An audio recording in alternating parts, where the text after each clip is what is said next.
Hey, it's Juck. Today, we're talking college football playoffs. Boy, was I wrong. The injury bug hits the Buckeyes. The Big Ten, 20 times more exciting than it's ever been. Ryan Day finally speaks to the media. And did somebody really hack 24/7? Let's get it. And I don't think he's going to throw the ball as much as he thinks he's going to throw the ball now that Chip Kelly's on board. And I'm happy about that. More quarterback. The truth is, Ryan Day has made a change philosophically. But it's none of those. You all know who wins. LSU is the drunkest fan base in the country. Hey, welcome to Juckonbucks. Thanks so much for joining me on a Tuesday morning. Appreciate you all so much. I am not at home in Juckonbucks Studios, Akron. I'm on vacation. I can't do my live show if you didn't watch yesterday. Live show scrapped this week. Don't have enough bandwidth. I've tried everything I can do. I apologize. But rather than take the week off, I'm just going to record a couple things because there's so much happening in the world of college football.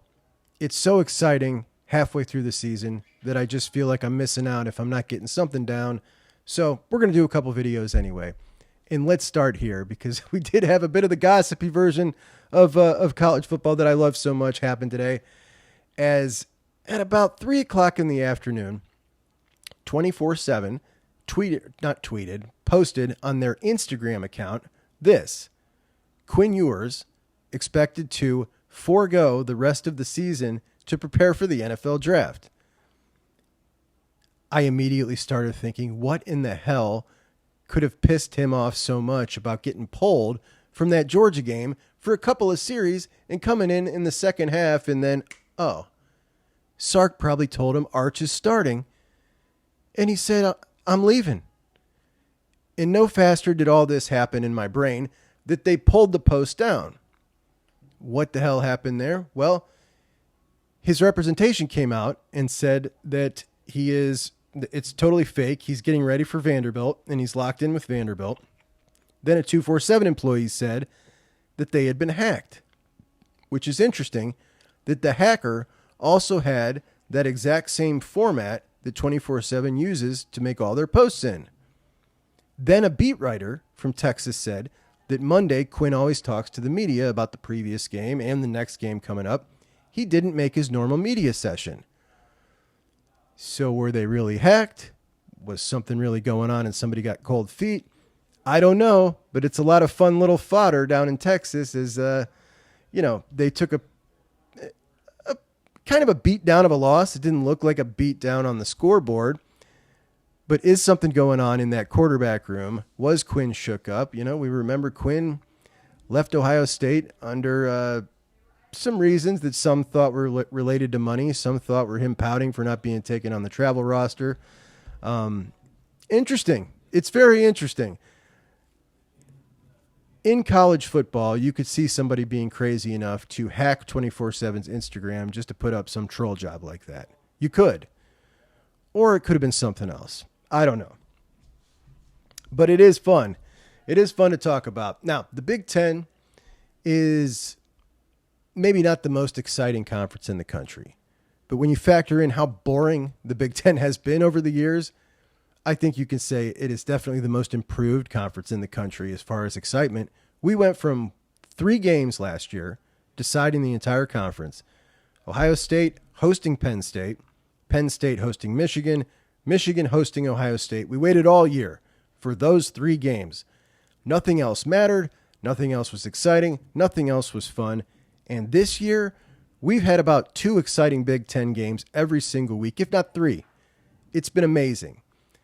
And this past weekend, we saw some more. The Big Ten, there are so many teams now that were not previously invested, like Indiana, like Illinois, who have both built new facilities. Indiana, not a full new facility, but a dedicated fitness room finally for the football team, invested in Kurt Cignetti, their superstar new head coach. More on him later.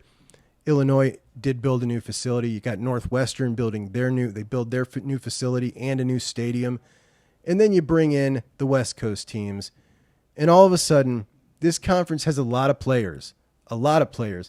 And there is a scenario this year, in the first year of the 12-team playoff, that the Big Ten ends up with more teams in the playoff than the SEC. Bear with me here. In the ACC, you've got Clemson and Miami on a collision course for the ACC championship. If those two square off and Clemson wins, which is probably likely, I think they'd be favorite right now to win that if they play, that would mean Clemson gets the auto bid, and Miami is a one-loss conference runner-up. Those two are both in. Notre Dame is looking like they're going to make the playoff. They got the service academies who are both ranked and really good. I think they'll win. And then they've got USC to close out the year, which did look like a game, doesn't look so much like a game anymore. That's 3 spots. Then you got the G5. Then you got the Big 12. That's 5. Let's say we got that out of the way. Now, in the Big 10, if Ohio State beats Penn State, Indiana's only loss is to Ohio State, and Penn State just has that one loss to Ohio State at the end of the regular season. Ohio State is going to be the team that gets the nod to go play Oregon. If Ohio State beats Oregon, then you've got all those teams with one loss, Ohio State with the auto bid, which essentially means they're all in. That's 4 Big Ten teams. That's 9 teams, leaving only 3 spots for the SEC. Now, a lot of things have to happen there. My point is it's just incredibly exciting. Could I draw up a scenario in which that happens in the SEC? If I was better at math and stuff, I probably could. But the truth is, the SEC is a lot further away from being played out. They've still got Texas A&M and LSU that each have one loss, but not a conference loss. Then they've got Georgia, Texas, Tennessee, Missouri, and Vanderbilt, all with just one conference loss. It's way too far out for me to figure that thing out. Going to be really exciting in the SEC too, but it's always exciting for me in the SEC. It's the Big Ten who has not had as many teams who are dedicated to playing football. And now we've got teams that are dedicated to playing football in the Big Ten, which has made me really embrace the conference this year, and I absolutely love it. Now, there's been a lot of talk about this season looking like 2007 potentially. 2007, a year that we saw a crazy amount of upsets. And we did start out seeing a lot of upsets. I don't think we're seeing that so much anymore, but I actually think that this year is looking a little more like 2019. And when I took the data for the 10-team play or the 12-team playoff and ran that data past 10 years back, right, since they started the 4-team playoff, most of the time, if you were a 10-2 team, you made the playoff almost automatically.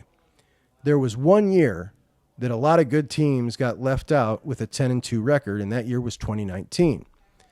2019, Alabama, Notre Dame, and Northwestern, or was it Minnesota? In Minnesota, all got left out of the playoff with a 10-2 season, and that was very rare.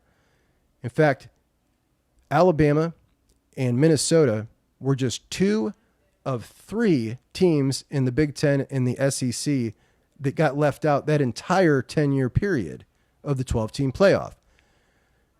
And that was just because we had so many pretty good teams in 2019. I feel like this year might be one of those years where a 10-2 record might not get you in. Really exciting stuff. My point is here, and the reason I'm talking about the playoffs today is I sat here after this Saturday and just realized how wrong I was about this playoff. I mean, I was so wrong. I thought that this was going to devalue the regular season. I thought that I was going to be bitter and pissed off all year because I'd be watching games like Tennessee and Alabama last week, like Georgia and Texas, and thinking, wow, if this was last year, one of these two would be getting knocked out for good. And I would enjoy that a lot less. I didn't enjoy it any less. I love everything about it because the truth is we just don't know. We don't know if it did or if it didn't. And there will be times coming up later on where these games are more like playoff games where, okay, if this team loses, they're for sure out when things start shaping up a little bit more. But as we stand now in the middle of the season, as long as they keep this thing to 12-14, which it'll be 14 soon, as long as they don't go up to the 20s or something like that, you know what I mean? Like, I think that we're at the number of teams where you've still got brand name teams who are involved in this thing fighting for their playoff life. If you go too far out and you start dropping down into, okay, now we're talking about teams like the Georgia Techs of the world having a good season and trying to get in, and there's just a pile of them that are fighting for the last 6 spots. Like, all right, now you're going to get a little bored because all the brand name teams are just automatically in every year.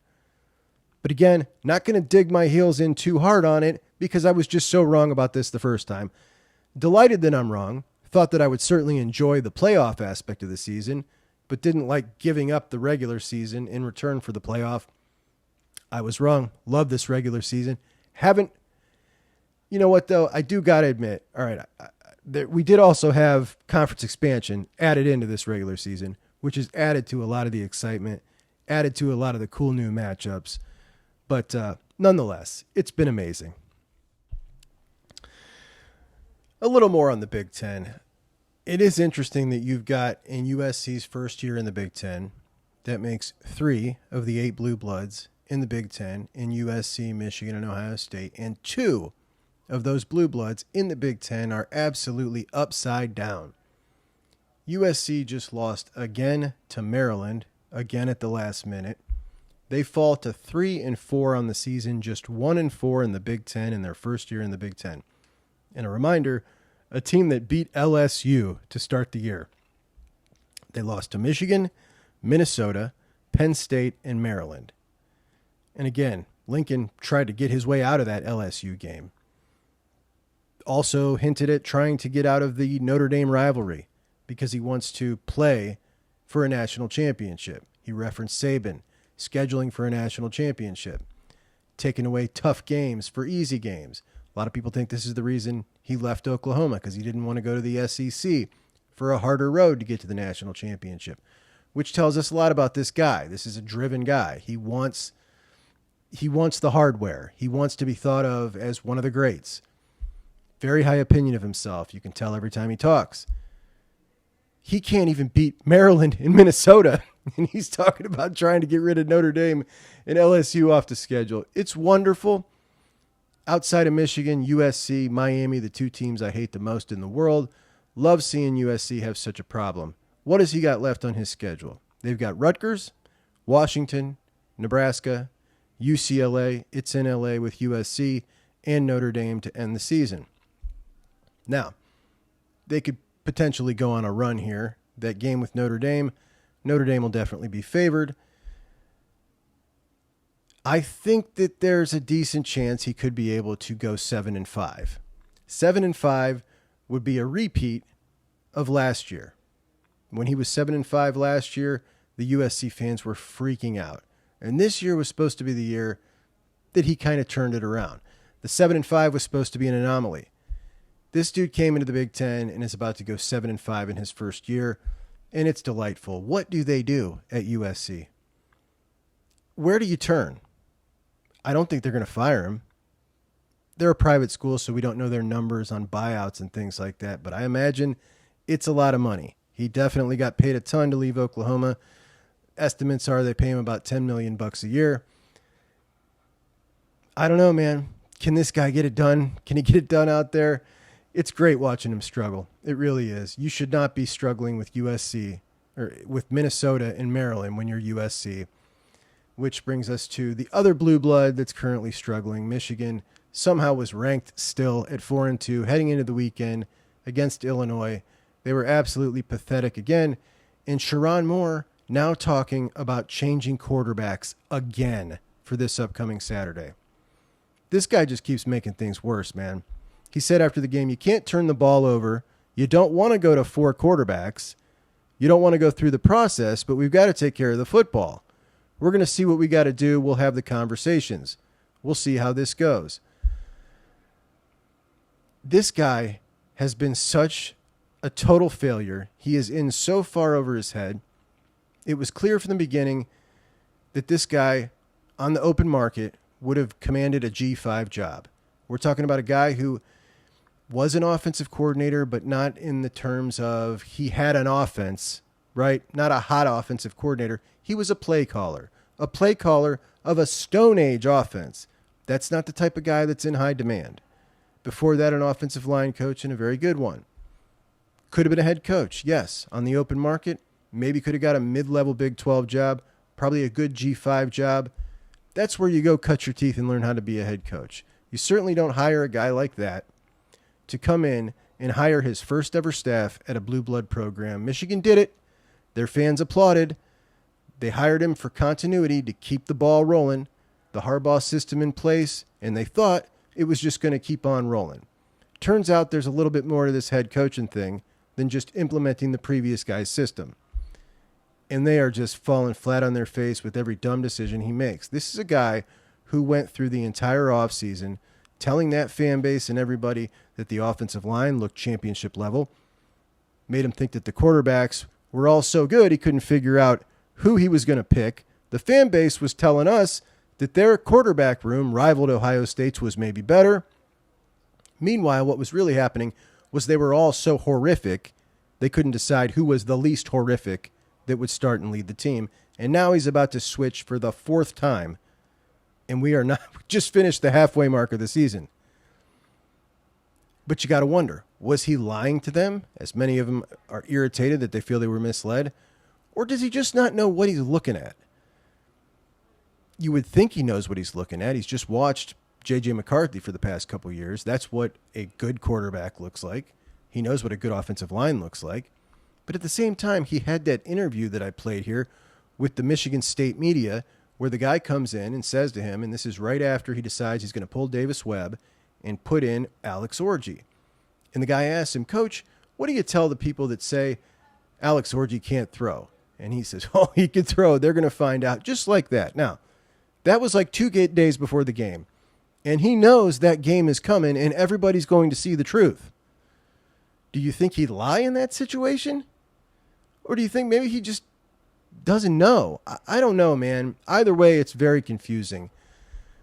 At any rate, it's not confusing why he's failing. He was not qualified. He made very poor hires. And that's what you get with a guy hiring his first ever staff at a blue blood program going head to head with some of the best programs in college football. What do? Do they try to turn the page fast? This is Ward Manuel's hire. Ward Manuel going to be there for at least through 2025, another year. Does he try to make a change? They got sanctions potentially coming. Who's going to want that job with those hanging over their head before they're announced? I don't know, man. I don't know. But I do know that the fan base is turning and turning fast. And it's not looking good. It's not looking good at all on that side of things. Looking just fine for those of us who think that they deserve every negative thing that they get. If you're one of those folks. Just if you are. What do they got to look forward to? Well, they got Michigan State, who just defeated Iowa. They've also got Ohio State. They've also got Oregon. They've also got Indiana. That could be potentially 4 more losses onto their 3. That's a losing season. They'll definitely be favored to lose 3 of those, Oregon, Indiana, Ohio State. That's a 500 season coming off a national championship. This guy was part of a recruiting regime with Harbaugh that was not very good. They roughly averaged top 15. Their current class sits at 15, but their top 2 recruits, after they lost their top 1, Nathan Marshall, to Auburn, the next top 2, Ivan Taylor and Andrew Olish, are both really flirting hard with Alabama. Who the hell wants to go into that right now? What they got going on there? So those 2 potentially on the block to pull out of that class, and those are the top 2 in the class. Do have a shot at Andrew Babalola, who is a 5-star tackle. They might just be the front runner for him. He's really big into education, and that might save the day with them with this class, but I do think it'll probably end up right around that 15 level, if not lower. Things are not looking good, man. Not looking good at all. But as far as the fan base goes, they wanted this. They wanted this guy. When Texas A&M and Ross Bjork, Ohio State's AD, was the AD at Texas A&M, he went after Jimbo and did one of the coaching search firms and came back with Mark Stoops. The fan base went ballistic. They didn't want him. Immediately, the boosters said, no, we're not going to accept that. Keep looking. They went and got Mike Elko. Fan base was cool. All good. The Michigan fan base was perfectly acceptable. They were happy with Sherrone Moore. They wanted this too. Fan bases can absolutely make a difference in situations like this. It was a slow burn with the Sherrone Moore situation, and they wanted this. So, yes, supporters can absolutely make a difference. We saw it at Texas A&M. We see it all the time. And this is what they wanted, and now this is who they got. So let's talk about the real man in the Big Ten, Kurt Cignetti. Kurt Cignetti had his first big test against the Hoosiers, and he ruined this game for us this week, right? Nebraska, he beat them 56-7, which this game with Nebraska coming in to play Ohio State was a pretty exciting game at one point. And now it's become another one of those games where nothing is going to be like satisfying because Ohio State's not going to beat them 56-7. If they beat them 35-10, everybody's going to be irritated that Indiana beat them by a bigger margin. So, that sucks, right? But Indiana was just sensational. Curtis Rourke is so polished. The wide receivers are really good, like legit studs, more robots, as I've been calling them for a while now. We've seen these guys, these wide receivers in this era just kind of grow up with wide receiver training that guys in the past didn't have. And there are just so many good wide receivers. They got a couple robots. And the defensive line is nasty. But this offense and the way they run that offense at Indiana, I really think is going to give Ohio State fits. It's going to make us pull our hair out. They're going to get a lot of yards. And that's even knowing the quarterback Curtis Rourke is out indefinitely. We don't know when he's coming back. His backup is a stud too. And Kurt Cignetti has laid the blueprint, the best of anybody at any job, of how, in the transfer portal era, of how to start off and get good immediately. He rated James Madison when he left for all the best talent, and I was kind of mad at him for doing that. Like, what, man, you screwed your old place on your way out the door, but James Madison doing great this year, so they're doing just fine. Then he went out and got a bunch of other transfers who were dogs at lower levels who were chomping at the bit to come up to play in the Big Ten, even if it was just Indiana. And he put this squad together, and he's clearly an amazing coach to get that squad to gel as fast as they have. He did have a core of the James Madison guys, added in the other guys with the Indiana guys that he thought were worthy to stick around. And this 63-year-old has just laid out the blueprint and now made it totally unacceptable when you look around at a guy like Brent Venables in year 3 at Oklahoma, who's just yesterday fired his offensive coordinator because they can't do anything right. And you got this guy in year 1 at Indiana doing this, and it just makes you wonder how long before they start beating down his door at bigger schools to try to get him and pull him away. And how bad does Indiana want to keep them, and can they keep him? We've got a similar situation just happened in Kansas when Lance Leipold came from Buffalo and turned around the Kansas program, which nobody thought could ever be done. Kansas, not having a good year this year, but he certainly has done amazing things at Kansas. Kansas said, we like this kind of being good at football thing, stepped up to the plate, offered him $7 million a year. Leipold stayed, and he's not going anywhere. Now you got Cignetti at Indiana. Does Indiana want to be good at football? How bad do they want this? They just packed the stadium. There's definitely some money that can come in. I think they're going to try to step up and pay him to stay. Will he be satisfied with making the playoffs, which he now knows he can at Indiana? It's right there in front of him. Can he win a national championship in Indiana? I think eventually he's going to find out when he plays Ohio State that they can execute flawlessly, and there comes a certain level where you just can't match up athletically. At least I hope that's what we see against Ohio State. I don't think you can win a national championship in Indiana, no matter how good your scheme is or how good the players are that you can get to Indiana.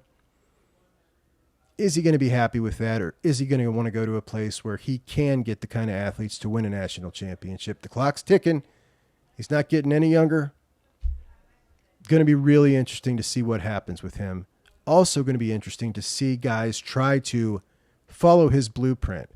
Guys that are coming up like Jamie Chadwell. They got a bunch of good ball players.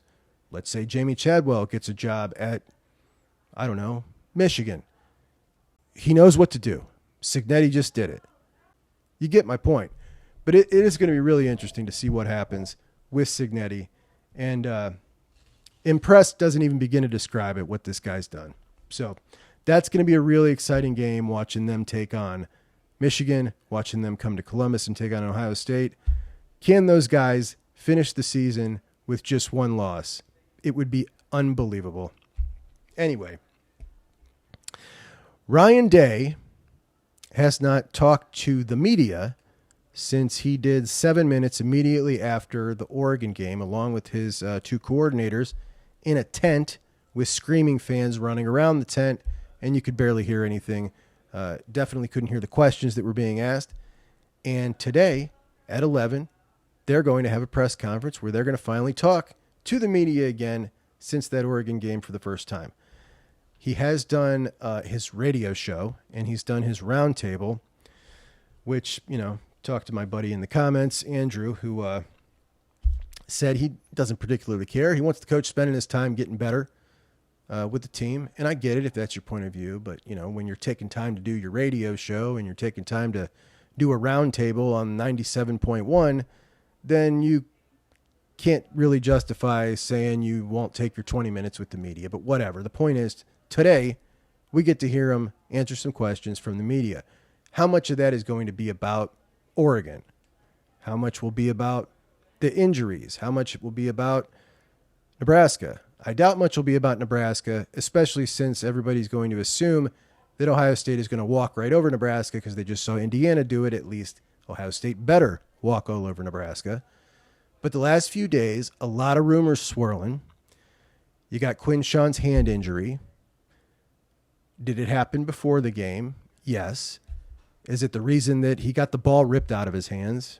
I think so. Lathan Ransom's foot. How long is he going to be out? Did that happen? Was he in a boot before the Oregon game? I've heard some things. Day said that outside of Lathan Day said that outside of Kazmarek and Josh Simmons, everybody's day-to-day, which means Lathan and Quinshawn are apparently day-to-day. I heard that the process that was done on Quinshawn's hand might keep him out quite a few games. I don't know, man. Day-to-day, that might mean anything, right? You can get to game day and say, well, he's day-to-day, but he's not playing today. You could do the same thing at Penn State. How long is he really out? I don't know. But Buckeye's been bit with a little bit of the injury bug, and I would expect that we are going to see a lot of James Peoples, which is kind of exciting for Nebraska. I think a lot of us have wanted to see James Peoples in a situation where it's really, really game time, not garbage time. And, we're going to be relying on him a ton next year. James Peoples is going to be 1A to somebody's 1B, whether that's Isaiah West, whether that's Bo Jackson, or a transfer. He's going to be one of the bell cows. So it should be interesting if we're able to see him play a lot against Nebraska. But the thing with Lathan, I guess you're probably going to end up moving Jordan Hancock to fill in for Lathan Ransom. And then at nickel, it's going to be Jordan Matthews or Lorenzo Styles. Most people are really excited for Jermaine Matthews. And I love Jermaine Matthews in coverage. But when you look at what the nickel does and what Hancock does, he's so physical. He's got to make physical tackles. And Jermaine can make tackles out there in space. But you got to really bring some physicality up there at nickel. And I think Lorenzo might be a little better suited for that, at least from what I've seen in the limited action I've seen of him. But going to be interesting. I'm hoping that they both get some playing time because I think that Lorenzo is going to be someone we're really going to count on next year. And he's just not gotten a ton of playing time. So at any rate, I think that's the route they're going to go. But going to be really interesting. You got one more game to prep before the big showdown with Penn State, another top 5 game in Happy Valley. It's been announced that is going to be a noon game, so we don't get to see a nighttime game at Penn State, which is probably better for us when we look at, the home field advantage that they get at a night game.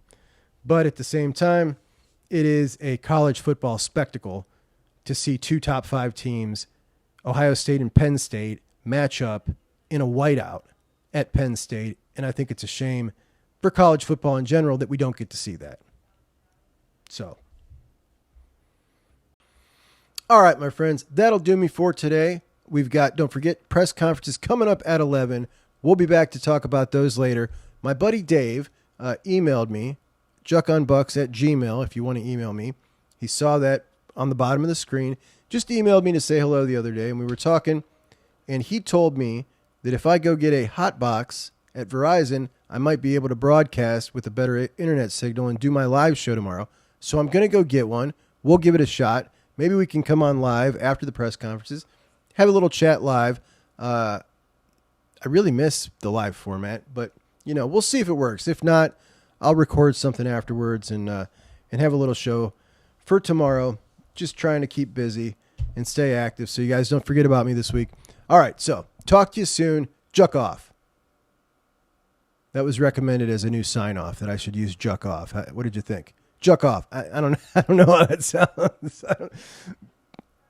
All right.